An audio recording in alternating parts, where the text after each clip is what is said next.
26 წლის გურამ ხაჩიძე, ჟანგონით სავსე ბიჭი ახლა უგონო მდგომარეობაშია და კლინიკებიც კი არ იღებენ. წმინდა ბარბარეს დღესასწაულის საბედისწერო აღმოჩნდა გურამისთვის. მცირე ალკოჰოლური თრობის ქვეშ მყოფმა ბიჭმა თავის ოთახში დაიძინა. ძილის დროს გული აერია, რამაც სასუნთქი გზები გადაუკეტა. ჟანგბადი ტვინს აღარ მიეწოდებოდა და კომაში ჩავარდა.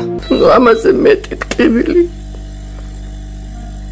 ამაზე მეტი ტკივილი არ არსებობს. როდესაც უყურებ ყოველ დღეში შვილს როგორ მოქმედო.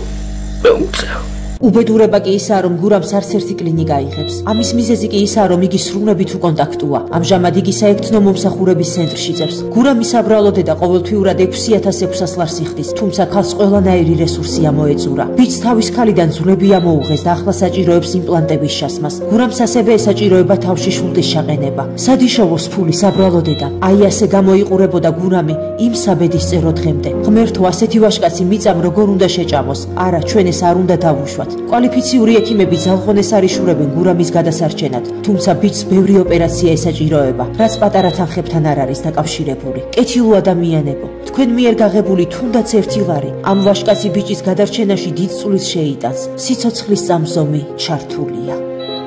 გადარიცხეთ ნებისმიერი თანხა ჩერნოვეცკის ფონდის ოფიციალური საიტის მეშვეობით.